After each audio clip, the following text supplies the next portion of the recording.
What was said and done in grand jury is reprehensible.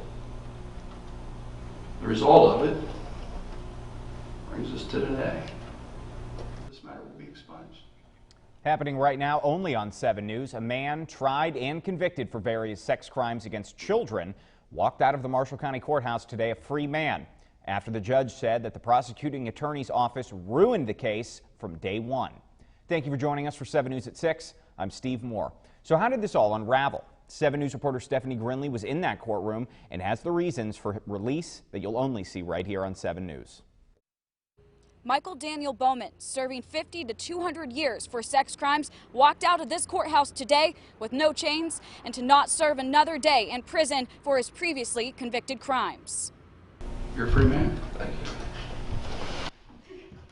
Mr. Bowman was just set free. His indictment and case was dismissed with prejudice, which means at this point it cannot come back pending an investigation into other indictments from the July 2015 term of the Marshall County Grand Jury. Marshall County Judge David Hummel Jr. was compelled to rule this way after hearing the court-ordered transcript from the grand jury in 2015, where he says it was the fatal flaw, the misstep of day one. The prosecutor did not instruct the grand jury as to what the law was. How can you decide probable cause when those terms were not defined to you? Even the current prosecution supports the judge's ruling today.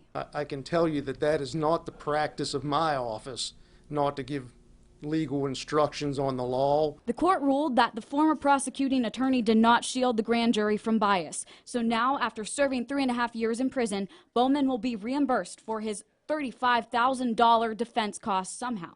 If I don't protect his rights, I don't protect anybody's rights. The judge said this ruling does not just open a can of worms, but Pandora's box.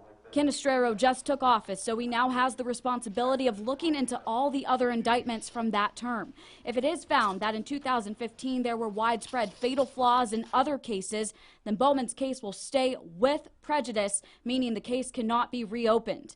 But if he finds otherwise, then we may be able to bring it back again and re-indict him. Dismissal with prejudice while under review means that Bowman will not be registered as a sex offender and that the prosecution will have to do a lot of digging before Bowman could be seen in court again. In Marshall County for 7 News, I'm Stephanie Grinley, working for you. Stephanie, thank you. For a full look at the case, head to our website, WTRF.com.